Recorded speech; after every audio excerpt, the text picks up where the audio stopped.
Meus irmãos, uma boa noite a todos.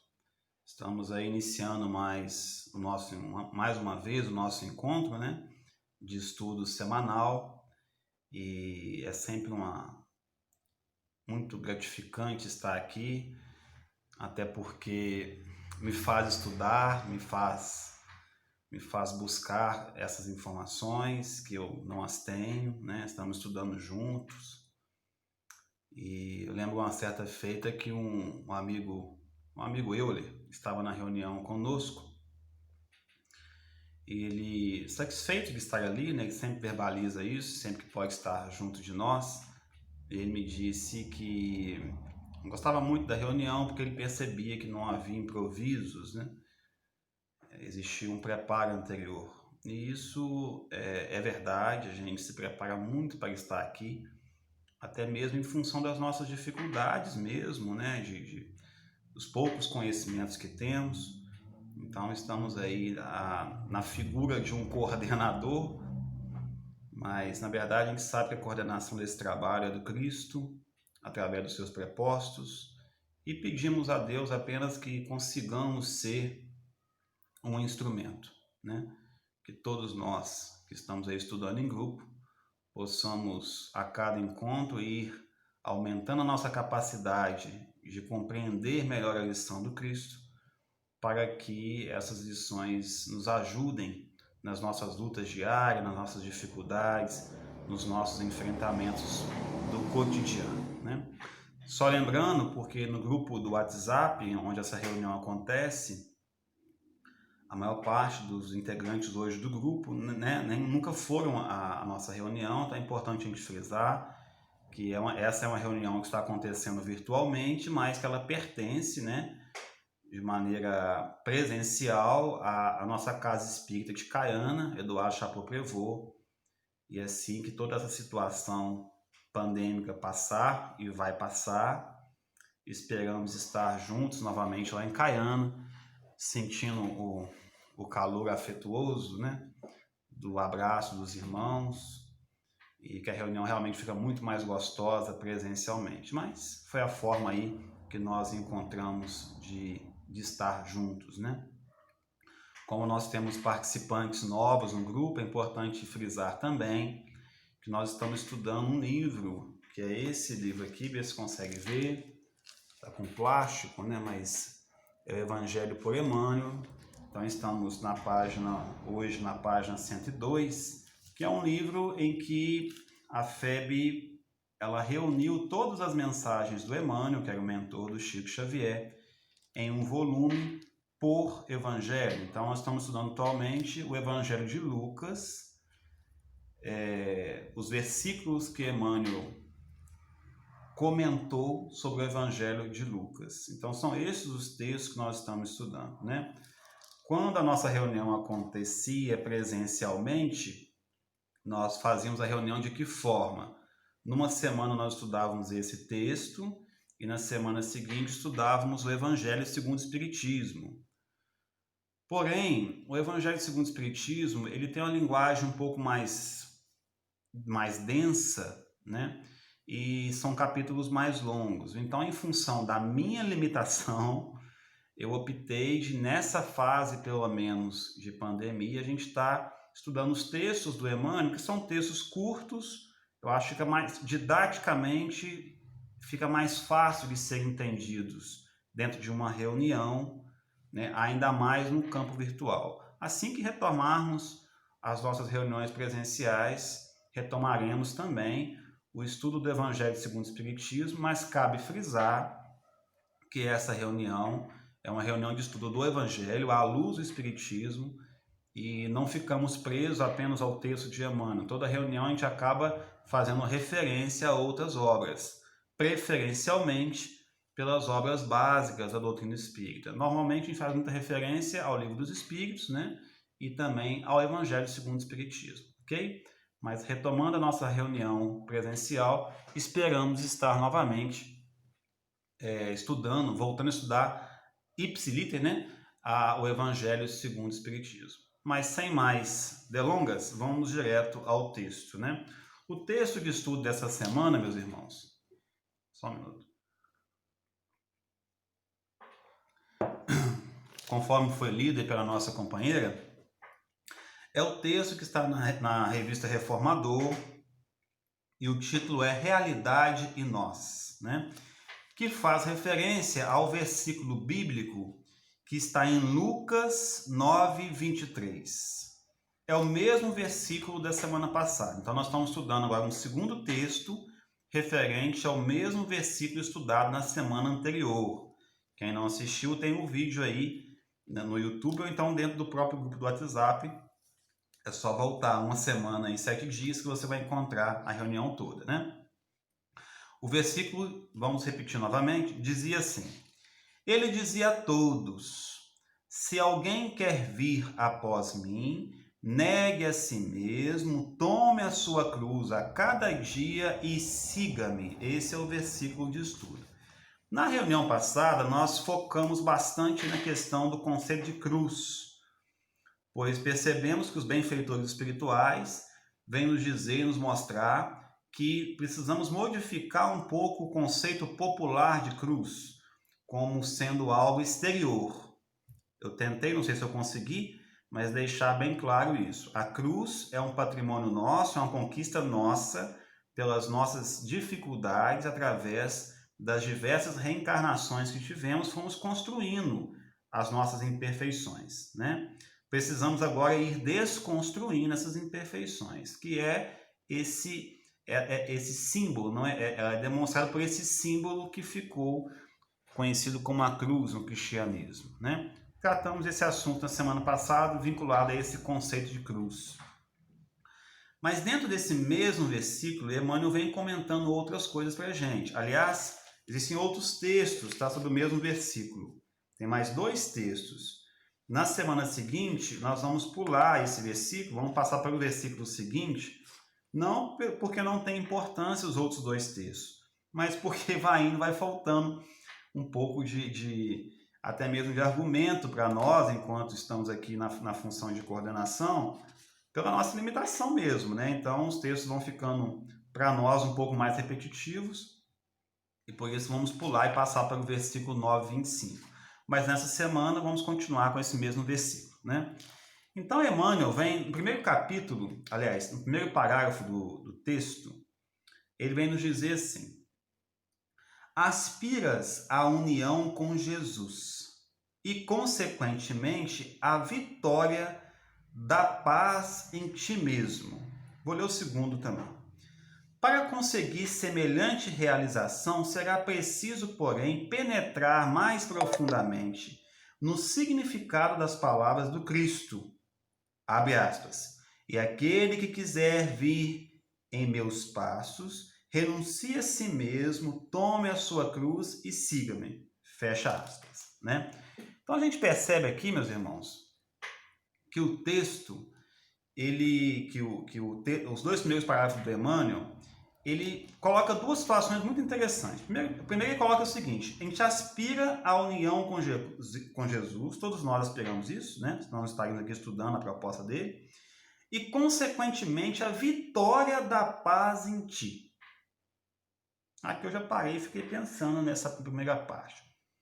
Vitória da paz em nós. Vitória? Não seria só a paz em nós, né?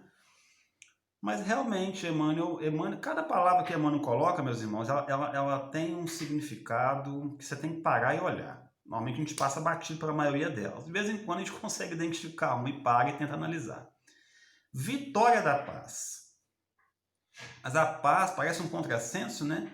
Porque vitória tem a ver com luta, com briga, com disputa. Normalmente você tem uma vitória num jogo, numa disputa, não é assim?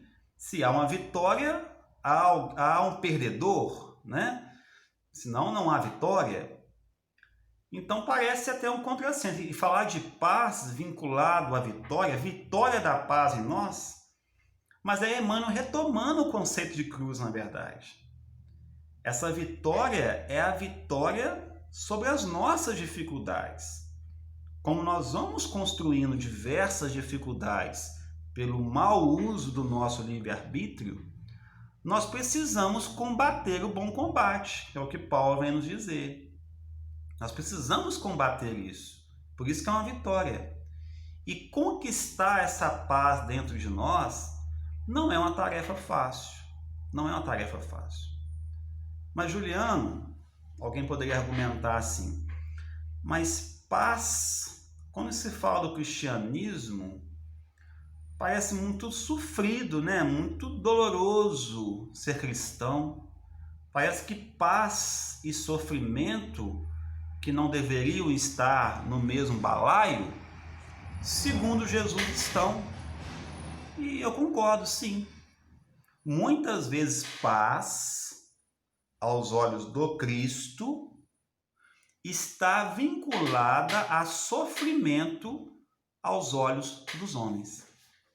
Aliás, é o próprio Cristo que diz isso, está lá em João.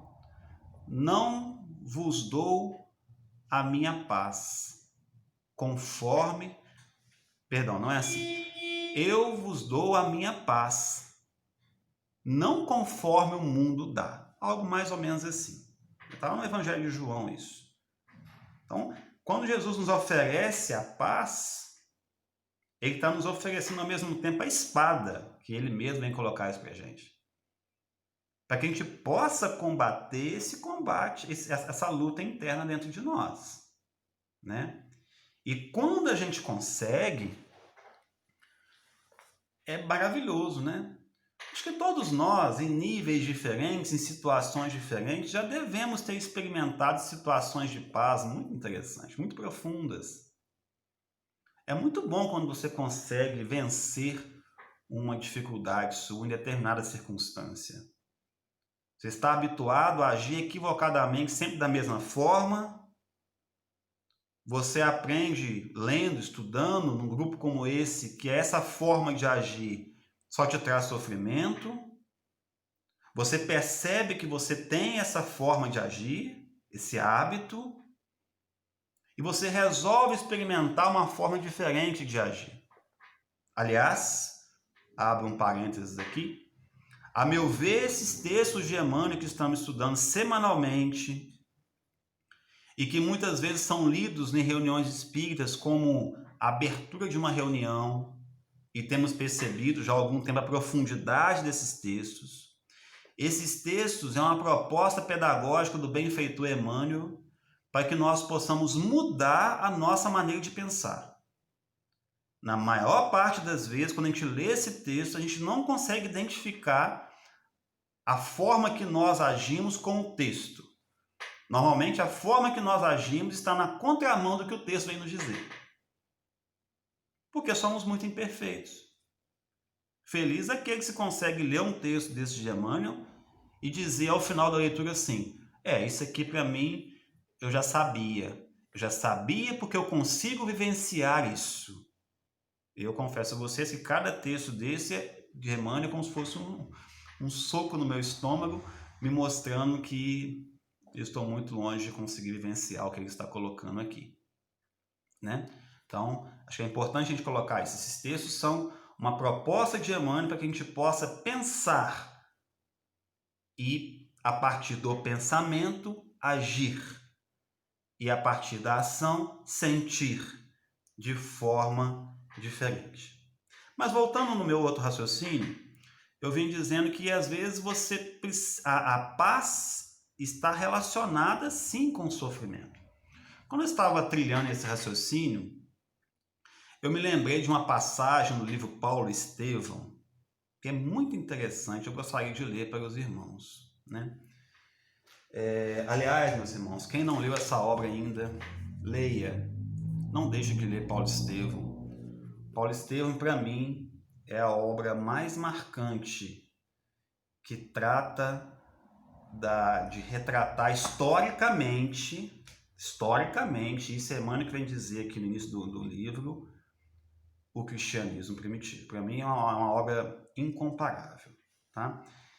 E ela vem contando a história, né, da conversão de Saulo para Paulo, do apóstolo Paulo, chamado campeão do Evangelho. Estudamos essa obra, de certa forma, ao estudar o livro Atos dos Apóstolos, nessa reunião mesmo, né? nos anos anteriores aí. Mas vamos lá, Paulo estava nas suas viagens. Paulo fez algumas viagens para divulgar o evangelho, né?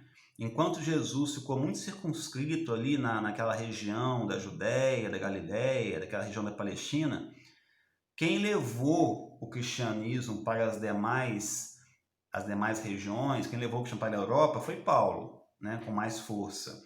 E isso ele fez através de algumas viagens. São 3 principais viagens e uma outra viagem que ele foi preso, mas não é o caso aqui agora. E na segunda viagem de Paulo, porque Paulo precisava arrecadar fundos, dinheiro, para ajudar a Casa do Caminho, que ficava próxima a Jerusalém, que eles estavam passando aperto financeiro, dependendo dos judeus, e Paulo não concordou muito com isso, resolveu ir buscar auxílio financeiro. Ele saiu fazendo essas viagens, divulgando o evangelho e arrecadando fundos.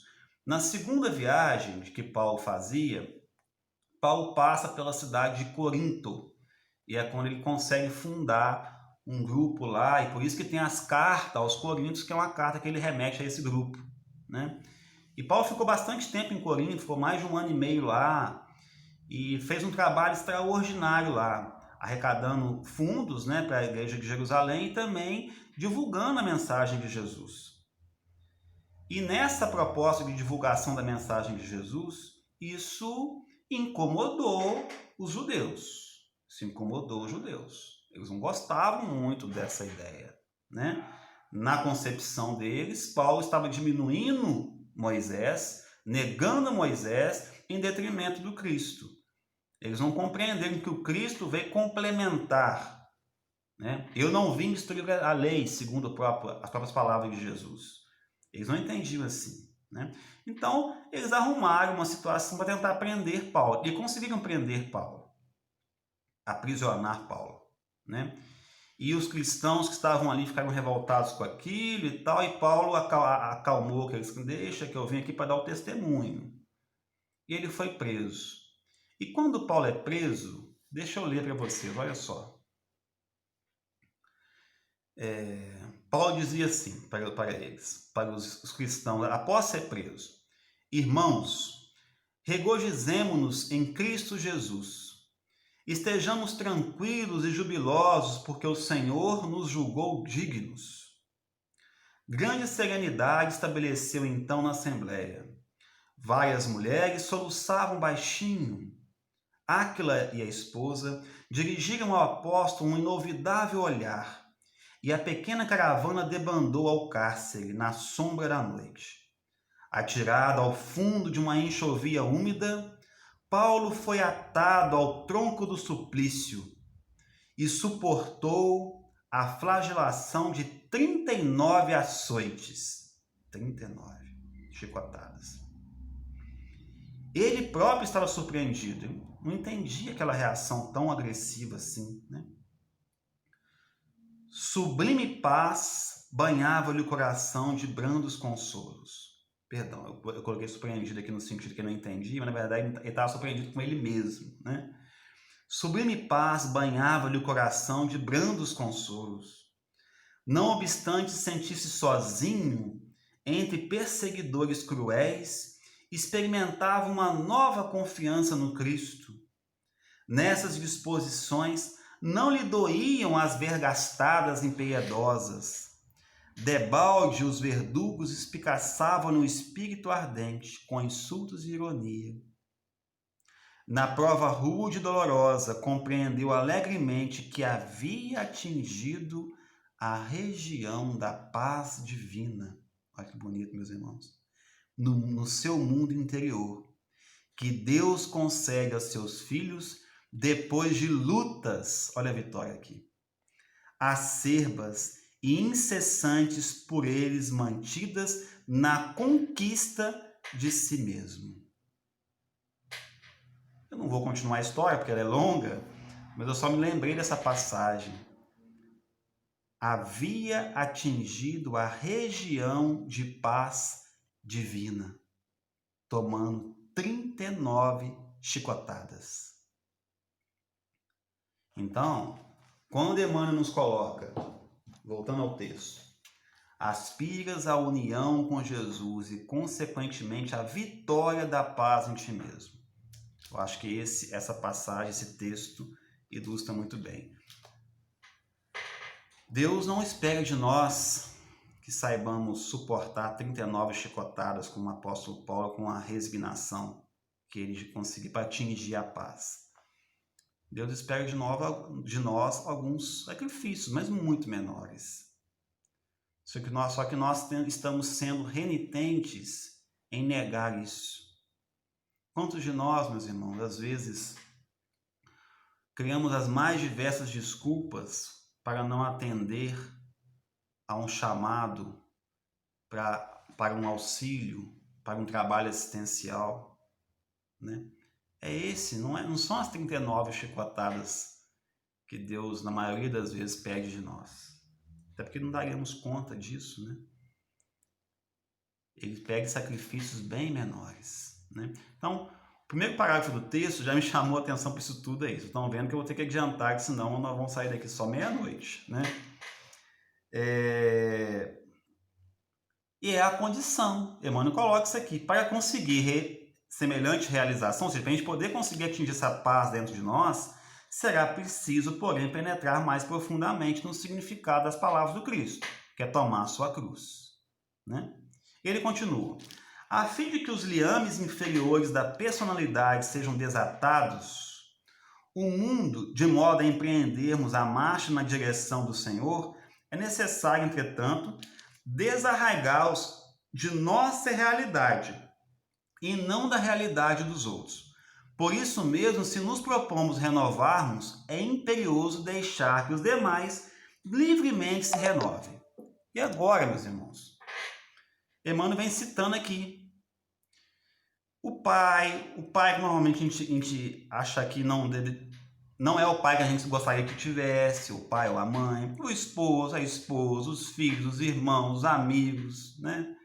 Quando a gente olha ao nosso redor muitas vezes, a gente não consegue, podia ter um irmão um pouquinho melhor, podia ter um esposo um pouquinho melhor.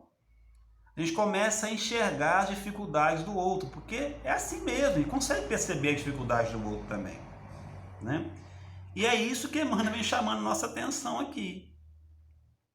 Nós precisamos desarraigar essas dificuldades da nossa realidade e não da realidade dos outros. E às vezes nós exigimos dos outros algo que eles ainda não conseguem dar, não é verdade? Aliás, muitas vezes temos um rigor de exigência com o outro que nós não suportaríamos. E é isso que Emmanuel vem chamando nossa atenção, né? Mais embaixo no texto está assim, ó: enquanto nos pomos a censurar, olha essa frase, enquanto nos pomos a censurar, não conseguimos entender. Jesus entendia. Dizem que Jesus, quando estava sendo os últimos suspiros sendo crucificados, que desceu aquela falange de espíritos, acho que é um texto de Humberto de Campos que relata isso, se eu não estiver enganado, não lembro qual texto que é. E desceu diversos espíritos como anjos mesmo, espíritos superiores, né? E cada espírito superior ia tendo uma tarefa ali, e um veio até a boca de Jesus para escutar. E Jesus balbuciou para ele que fosse ao encontro de Judas. É entender, ao invés de censurar. Mas ele é o Cristo, sim. Conforme dizemos na semana passada, ele é o nosso modelo e guia. Dentro da nossa condição de imitá-lo, temos que fazê-lo, não é? Enquanto exigimos, não aprendemos a auxiliar. A gente exige demais, né, gente? Eu fico vendo as minhas meninas aqui, meu Deus, de dificuldade, quanta exigência.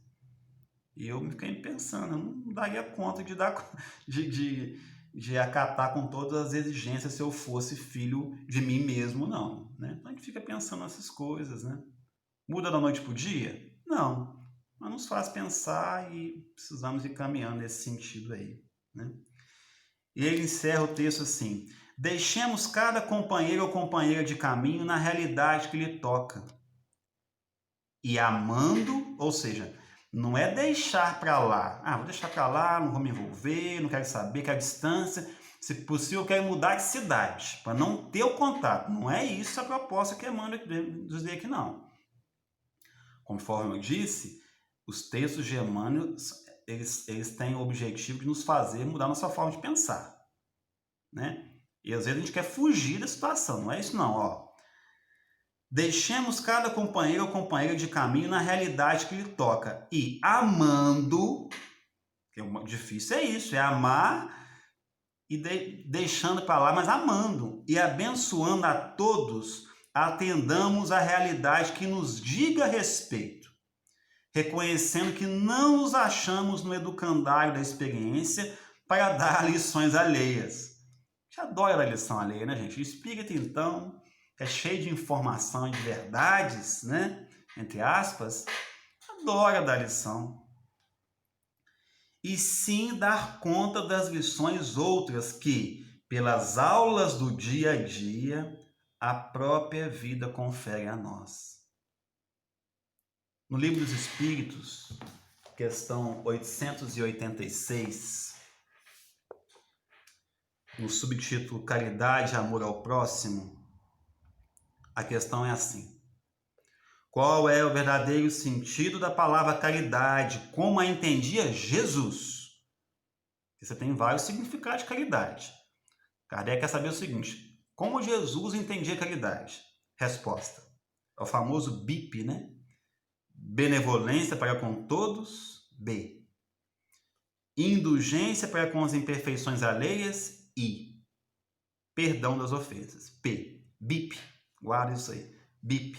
E esse texto que nós acabamos de ler aqui agora, ele está falando do segundo critério para que a gente consiga exercer verdadeiramente a caridade, que é a chamada indulgência.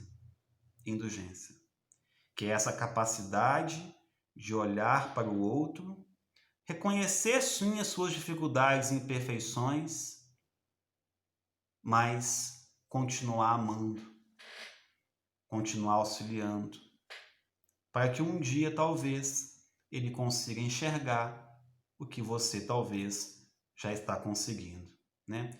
Eu ia ler o texto que está no Evangelho segundo o Espiritismo, capítulo 10, cujo título é exatamente o que eu acabei de dizer, indulgência. Mas para não estender muito tempo, eu vou aconselhar vocês que leiam o texto Indulgência, Evangelho segundo o Espiritismo, capítulo 10, vem complementar o nosso estudo. Meus irmãos, forte abraço a todos, esperamos aí os comentários dos nossos amigos, né? E até a semana que vem, se Deus assim o permitir.